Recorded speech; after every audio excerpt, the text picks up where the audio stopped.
Hello students. So till now we have studied a lot about the introductory part of computers, types of programming languages and all other stuffs, introductory stuffs. From this lecture I am going to start with fundamentals of C programming language. This chapter contains a lot of theories, right? So teaching a lot of theories and learning a lot of theories will make subject so boring. I will make sure that I don't make this boring, so that's why I have included so many programs in this chapter. So as much as I give importance to theory, I'll also show you the practical implementation of that theory in the program, in our C program. So we are going to perform a C program from this chapter, right? So let's begin.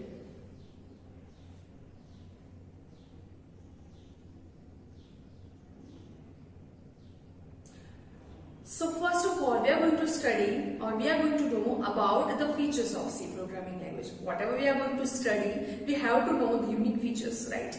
So we are going to see how C is having different features. First of all, C is very structured language. We can define blocks and we can define scope for the C program. Now what is the scope? We are going to study that in the chapter of functions because it is very needful there.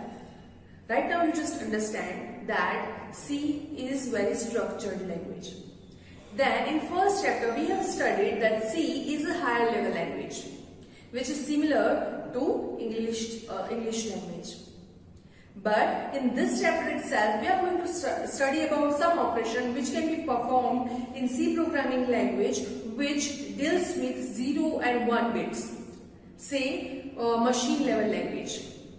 These are the operations that can be performed at machine level, right? So we can also say that C is a middle level language, and that is the reason why C is the fastest language. Sometimes the same program which is written in C as well as in Python, it may happen that the speed of execution of the Python program is lesser than that of the C programming language. In modern programming language, we have got some ability to make the Python program faster, but in real-time scenario it may happen. So C is very efficient and faster language. C language is really very portable. By means of this word portable, I want to say that suppose you have written a program in your device and then you just take this program and plug into another device and execute that with different operating system and some kind of modification, it will easily run, right? So C is really very portable language. C is having 32 keywords. What is this keyword? We are going to study in this chapter itself. As I have already told you, this chapter contains a lot of theories and you have to remember that to make the further study easy, right? Then after, the last but not the least is you can also write, say, application level programs or system programs, system softwares in C programming language. So if you want, you can also make compilers, you can also make operating system in C programming language. These are the system softwares. And you can also make application softwares as well. So these are the features of C. Then after we are going to talk about one very important topic, that is different data types available in C programming language. Now just imagine that you are sitting in the maths lecture, mathematics. I am telling you to add 1 and 2, just 1 and 2. So what you are exactly doing? You are going to perform addition of two whole numbers. By means of this whole number, I want to tell you that you are dealing with integers. Now integers can be positive or integers can be negative, right? So integers are nothing but plus 1, 2, 3, 4, 5 up to infinity, minus 1, 2, 3, 4, 5 up to infinity, and 0. But what if I tell you that add 1.2 plus 1.2? What will be the answer? The answer will be 2.4. These are not integers numbers. These are floating point numbers, which is having decimal values, which is having fractions, right? Sometimes I may tell you that enter your name inside the program. You are not entering integer, you are not entering floating point, but you are entering characters, right? Sequence of character. So based on this thing, you have to tell computer that what kind of data you are going to use. Computer will not know automatically, especially in case of C. You have to manually tell computer that this data I am going to use and this data is having this kind of type, this type. That is called data types. Now data types can be further divided into three types. Primary data type, then it is say user defined data type, and then derived data type. In this lecture I am going to talk about only the primary data type. What is this primary data type? Primary data type is nothing but the data type already available in our program. Say integer, float, and characters. We are going to see the chart next slide only, so don't worry. These are called primary data types. You don't need to make them.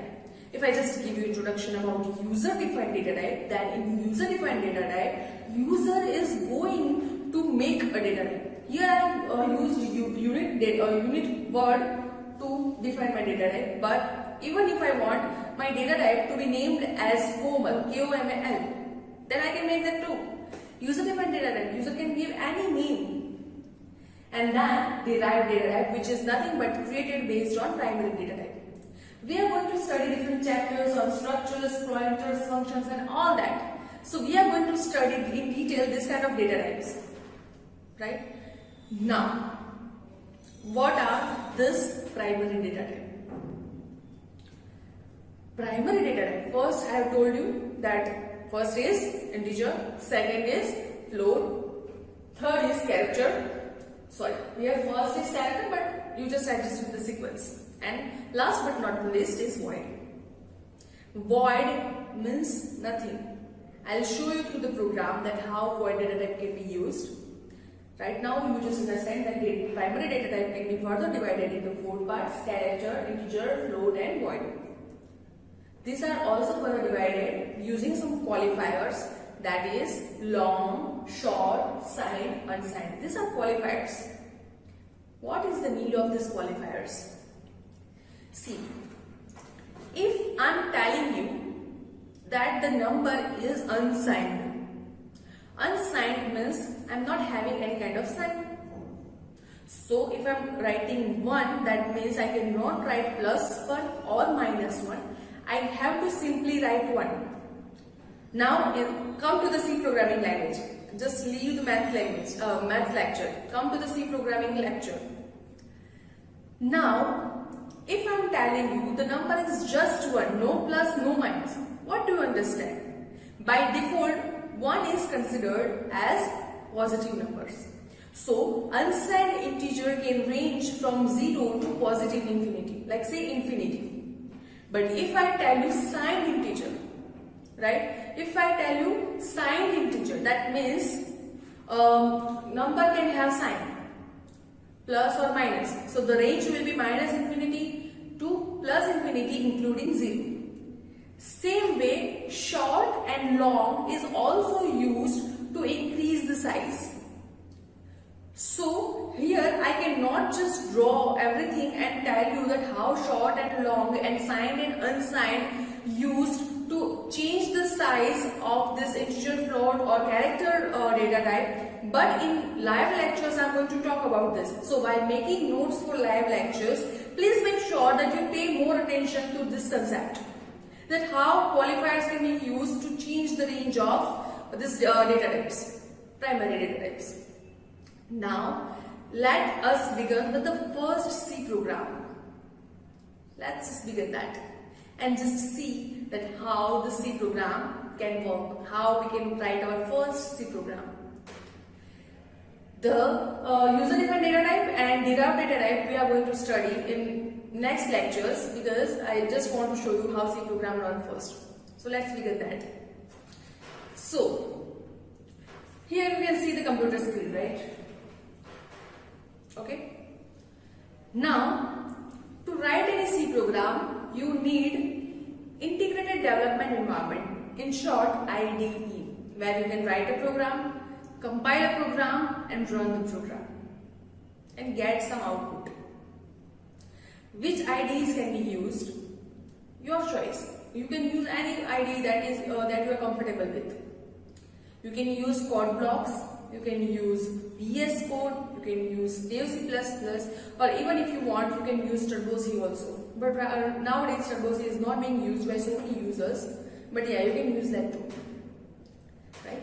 So you can use any IDE. If you are not having proper device at your home or internet, if you are at least having internet connection, then you can also use some online IDEs. Online there are so many IDEs available, so that you do not need to install that software inside your device. You can just directly go to the internet, that sites like CodeChef, HackerRank, HackerRank, Geeks4Geeks. This sites provide online IDE, so you can use any of them. In our lectures, I am going to use Dev C++ because I like that. It's very simple to use, so that's why I use Dev C++. So just here I have installed. You can see the icon over here, Dev C++, and here is the screen. You can see the screen over here, over my back. This screen you can see.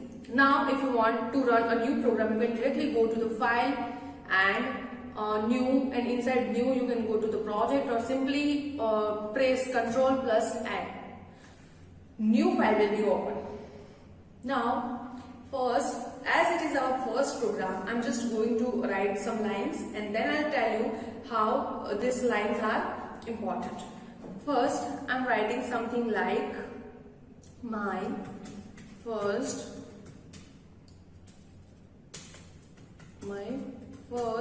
C program, right? It is not necessary to write that I'm going to tell you. Then include stdio.h space int main,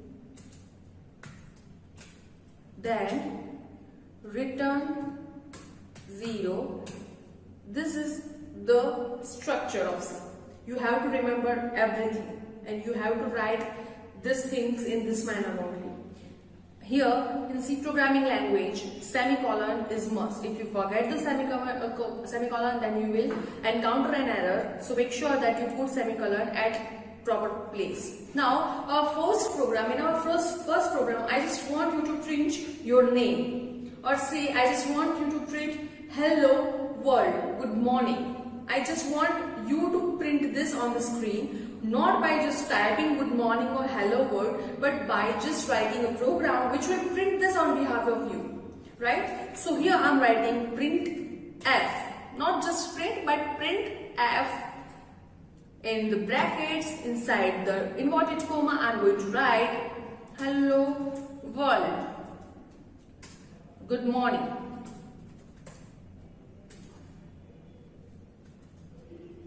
And after each line completes, we have to put semicolon. Except some for some topics, I'll tell you about that. But by default, we have to put semicolon after each lines of code in C programming language. Now, to run this program, first we have to save this. So Ctrl S, and then I'm just writing P1, that means program 1. By default, the extension of C programming language will be .c. You can use .cpp or something like that. But here you don't need to put p1.c or something like that. It will be automatically selected in this save as type. But you must know this kind of thing, because each file must have some kind of extension. So just save this program. I am saving it in my desktop. If you want, you can save it in simple folder also. Just try yourself to save it in simple folder so that you can have proper collection of these programs which we are going to perform in our YouTube class as well as in live classes. Right? So this program is saved now. How do you know that you can see p1.cpp over here? Right? So this program is saved. Now I want to know the output. So that's why I have to run this. So go to this execute menu. Inside this, first you have to compile this. We have already talked about the compilers and interpreters, and so you know that what exactly the task of compiler is. Every program must be compiled before we are going to execute it. So compile the program. If my program is having no error, then it will show me this success status, which shows the compilation time. Suppose I have just forgot to put a semicolon over here, right? I have forgot to put semicolon over here. Now if I just save this program and compile it, it will show me the error that expected semicolon before return. So before this return, it is expecting semicolon. That means it is expecting semicolon over here. If you are not closing one bracket, and if I am just saving this program, compile it, you can see that expected bracket at the end of input. So after this, it is expecting some kind of brackets. So C is very easy. It will show you the errors. But just you need to understand this error and correct it. So this is our first program. It is errorless, and that's why if I am compiling right now, it will show me that there is no extra errors. So I can just run it over here. You can also use F9 and F10 as a shortcut key. Now you can see the output over here. Hello world, good morning. So hello world, good morning is printed over here. Now you must be wondering that, ma'am, whatever you have entered in as hello world, good morning is kind of characters. Yeah, it is character, but it is not needed. We don't bother about the data type when it is written inside the inverted comma.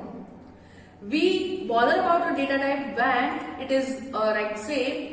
First of all, you just understand the syntax. And data type is needed when we are using variables. Now I'll show you that how variables can be printed. But before that, I like to explain this program a bit. This first line, you can see this, we cannot see anywhere inside the output. If I just run this program again, you can see this my first C program is written, it's not written anywhere. But it's gone. Magic. No, it is not kind of magic, but this is called comments. Comments. We are going to talk about these comments, but right now just understand that comments is used for developers who are going to develop a program. Suppose it may happen that right now I am writing a program. Now I just leave my job, and some other faculty is coming over here, or other developer coming over here. How would the developer know that what exactly the things have been done? So I can write comments. Comments can be of single line. Whatever comment I have written over here is single line comment. Comment can also be multi-line. For that, this symbol is used. Comments can be multi-line too. Right? So this is the symbol of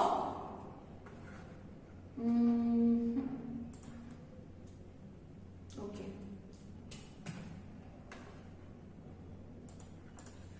Right? So you can see comments can be this also. If you are using just this only, this is not blue colored. So that means this is not considered as comment, and if I just save this program, compile it, it will show me an error. Can does not name a type. So it does not consider it as a comment. So you have to use multi-line comment for more than one lines. So comments can be used just for the sake of understanding. If you can also, it is optional, you can also eliminate that. Then this include. Include English word, that means we are going to include something, we are going to add something. What we are going to add? stdio.h, that is standard input output.h file.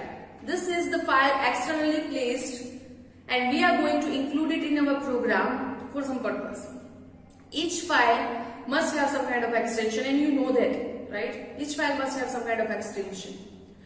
Document file is having .doc extension. Image file is having .jpeg or .png extension. Text file is having .txt extension. Same way, this file is having .h extension, which is nothing but header file. Header file. See, I have written a comment over here for the sake of purpose, for make you understand this concept. Header file contains so many functions. Suppose I have written printf over here. How my computer would know that what it must do when it encounters this word printf? It should give the output on the screen. But how would my computer know? This definition is written over this header file, and that's why I have to include it. If I am not including this, then by default, what will happen if I am not including this? If I compile this, you can see printf was not declared in the scope. So that means my computer my compiler cannot understand what exactly this printf is. But if I just include this header file, it will know that printf means I have to print something. So when it scan, see, first of all, I have included something. So compiler know that the external file is being included. Then it will encounter to the next line, which is nothing but the int main. Int is a data type, as you already know, and we define main. This is the function.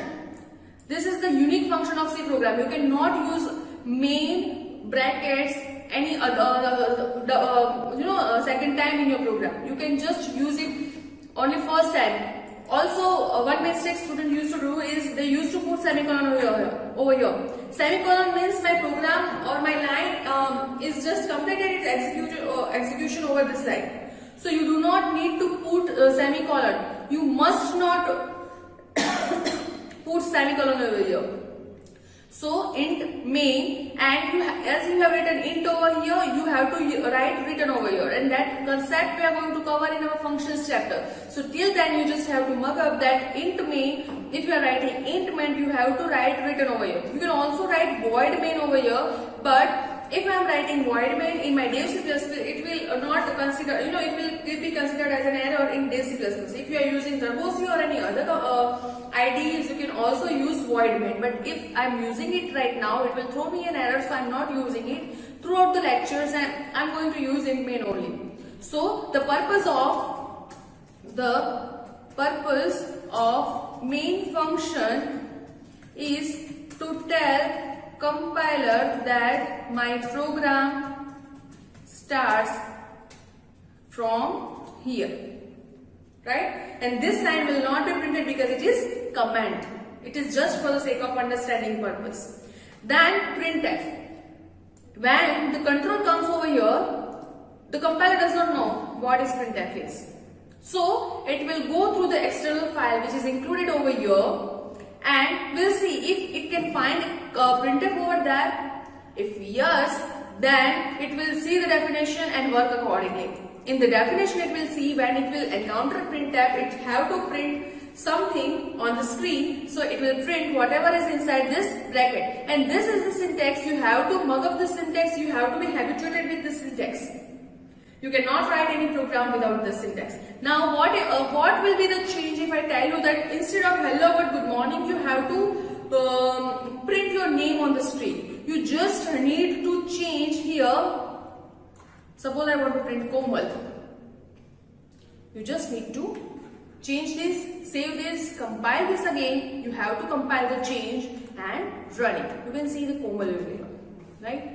So this is how you can run your first program. In our next lecture, I am going to tell you that how data type is important in this kind of program. So in next lecture, I am going to perform the data types, operations based on data types, right? I hope you enjoyed this class. If you have any doubt, you can comment below the comment section, or you can also ask me throughout our live classes about these doubts.